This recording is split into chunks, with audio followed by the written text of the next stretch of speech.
Hello दोस्तों, आपका स्वागत है मेरे चैनल एसआर मांगा एक्सप्लेन्स पे। दोस्तों मैं आज एक नए मानवा को एक्सप्लेन करने वाला हूं। इसमें हमारा एमसी जो होता है अपने दुश्मनों के द्वारा मार दिया जाता है और वह फिर छोटे बच्चे के रूप में रिकार्नेट लेता है। तो चलिए इस एपिसोड की शुरुआत करते हैं। हमें किसी बर्फीले गुफा का सीन दिखाया जाता है। कोई व्यक्ति कह रहा होता है जे तुम बेवकूफ, तुम्हें क्या लगता है जे तुम हम लोगों से बचकर भाग जाओगे? ये बताओ जे एंशिएंट रेलिक जो है उसको तुमने कहाँ पे छुपा कर रखा है? दोस्तों ये हमारा एमसी होता है जिसको कुछ लोग पूछ रहे होते हैं। कहते हैं एमसी बहुत ज्यादा घायल होता है और उसने बहुत सारे लोगों को मार रखा होता है। वह कहता है कि तुम लोग बेवकूफ हो, तुमको नहीं पता जी अगर किसी चीज के बारे में पूछना हो तो उसको सबको नहीं बताया जाता। ये सुनने के बाद वह एक आदमी बहुत ज्यादा ही गुस्सा होने लगता है और उसका दूसरा साथी उसे रोकता है। कहता है इसके बारे में भूल जाओ, हमें जो मेन स्क्वाड है उससे कांटेक्ट करना पड़ेगा। दिखाते हैं वो जो आदमी होता है अपने पास से वॉइस क्रिस्टल को निकालता है और उसमें कहता है कि हमने जो नॉर्थन फैंटम है उसको पकड़ लिया है, हमारे कोऑर्डिनेट है उनसे कंफर्म कर लीजिए। ऐसे आवाज आती है कि ठीक है हम लोग ने कोऑर्डिनेट को कंफर्म कर दिया है। वो आदमी एमसी कहता है कि तुम कुछ ज्यादा ही बहादुर हो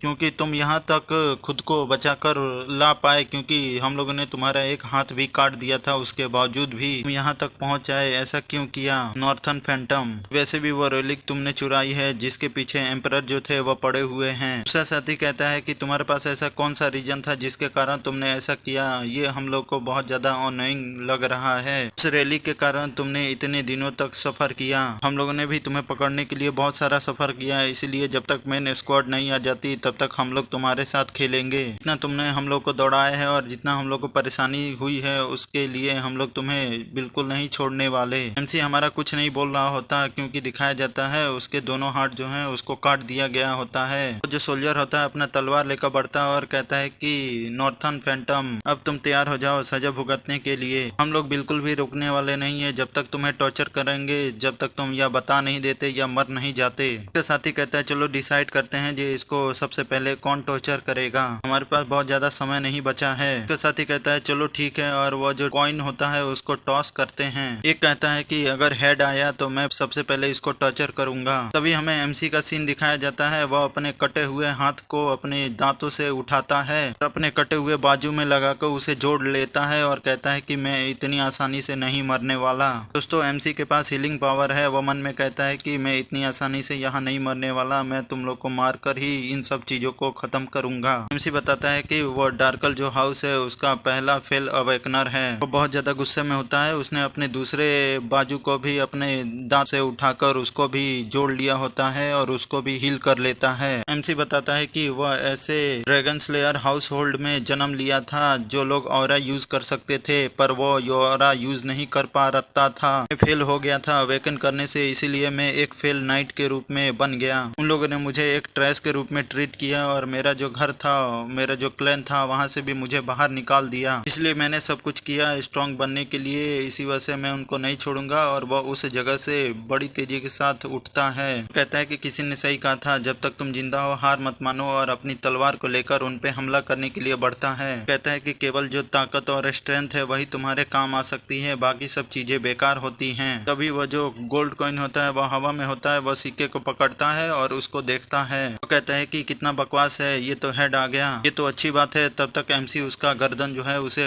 काट दिया होता है। ये चीज तभी दूसरे सोल्जर को महसूस होता है। वह एमसी की तरफ देखता है। एमसी बड़े गुस्से में होता है और वह कहता है कि केवल स्ट्रॉन्ग ही जिंदा रह सकते हैं। दूसरा सोल्जर अपना तलवार निकाल लिया होता है। एमसी जो होता है वह भी पीछे की तरफ मुड़ता है और उसको देखता है। बड़ी तेजी के साथ उस पर हमला करता है। वह तलवार से रोकता है पर उसकी तलवार टूट जाती है और एमसी ने अपने तलवार से उसके सीने पे हमला करके उसको मार दिया होता है और कहता है कि केवल स्ट्रॉन्ग लोग ही जिंदा रह सकते हैं। अगर तुम स्ट्रॉन्ग नहीं हो तो स्ट्रॉन्ग लोग होंगे, वह तुम्हारे हर चीज को तुमसे छीन लेंगे, तुम्हें मारने से बिल्कुल भी कतराएंगे नहीं। यही दुनिया की सच्चाई है। तभी एमसी को कुछ लोग आगते हुए दिखाई देते हैं। वह अपने पैरों पे खड़ा होता है और उस गुफा में आगे की तरफ बढ़ते हुए कहता है कि लगता है जो बहुत सारे लोग आ गए हैं, मुझे नहीं लगता जो मैं यहाँ से एस्केप करके भाग पाऊंगा। बाकी लोग एमसी को देखकर कहते हैं कि क्या इसने अपने जो कटे हुए बाजू थे उनको दोबारा जोड़ लिया? एक और कहता है कि ये तो बहुत ज्यादा ही इरेगुलर बात है। दूसरा कहता है कि कहीं अगर हम लोग इसके हेड को काट देंगे तो कहीं उसको भी तो ये नहीं जोड़ पाएगा।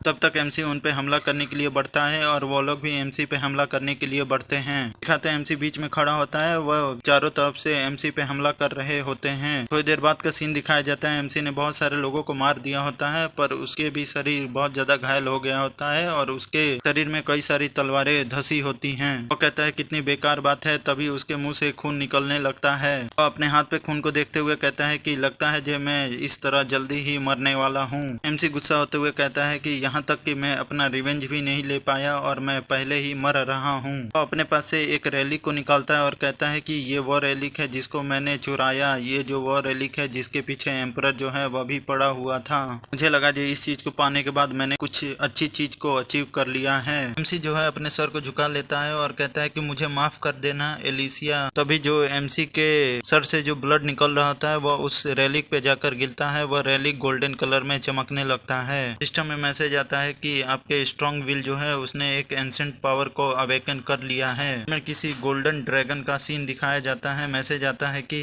जो इस सील है इसमें एक गोल्डन ड्रैगन सील थे, आपकी जो विल है उसने उनको जगा दिया है। दिखाते हैं एमसी के चारों तरफ गोल्डन लाइट चमक रही होती है। वह जो एल्डर ड्रैगन होते हैं वह भी एमसी के पीछे सोल फॉर्म में दिखाई देते हैं। मैसेज आता है जो अर्जेंट मेजर जो है वह एक्टिवेट हो चुका है। जिग ड्रैगन मतलब एमसी को बोला जाता है क्या आप एग्री करते हैं। एमसी अपने मन में सोचता है कि मुझे कोई रैंडम आवाज आ रही है, क्या मैं सच में मरने वाला हूँ। फिर से मैसेज आता है जी क्या आप एग्री करते हैं। एमसी कहता है ठीक है तुम चुप हो जाओ, तुम्हें जो करना है वो करो। मैसेज आता है जो अवेकनर है उसने एग्री कर लिया है तो ये एग्रीमेंट कंफर्म हो चुका है। इरिवर्सिबल प्रॉमिस पावर जो है उसे एक्टिवेट कर दिया गया है। जो काउंटडाउन है वह स्टार्ट हो चुका है। 5 4 3 2 1। एक लाइट चमकती है और हमें दिखाया जाता है एमसी अपने बचपन के जो छोटे बच्चे की बॉडी होती है उसकी कॉन्शियसनेस उसमें पहुंच गई होती है। वह उसे देखकर कहता है कि लगता है जब मैं अपने बचपन में आ गया हूँ। इसका मतलब वो जो रेलिक था उसने मुझे पास्ट में भेज दिया। वो उस शीशे में अपने ओल्ड सेल को देखते हुए कहता है कि मुझे इन सब चीजों पे विश्वास नहीं हो रहा है। यहाँ तक कि मैं अभी भी वो दर्द को महसूस कर सकता हूँ जैसे मेरे पूरे बॉडी में जो स्वॉर्ड धसे हुए थे उस फीलिंग को। वो बिस्तर पे लेट जाता है और कहता है कि मुझे लगा ही था ये जो प्लेस है ये मेरे लिए काफी ज्यादा फेमिलियर है क्योंकि ये जगह जो है ये क्रेडलर है, ड्रैकर हाउस होल्ड के ट्रेनिंग इंस्टीट्यूट जो क्रेडलर में स्थित है। जो ड्रैगन स्लेयर फैमिली ड्रैकन जो ड्रैकन हाउस होल्ड है वह 3 बड़े हाउस होल्ड जो है उनमें से एक है। टेरकन ड्रैकन जो थे वह ऐसे इंसान थे जिन्होंने एक इविल ड्रैगन को मारकर इस शहर को बचाया था जो वॉर हुआ था हजारों साल पहले। उसमें उनके जो डिसेंडेंट थे उन्होंने ही आगे चलकर ये जो ड्रैकर हाउस होल्ड है उसको बनाया। इसी के साथ इस चैप्टर का अंत होता है। आप सबका बहुत बहुत धन्यवाद।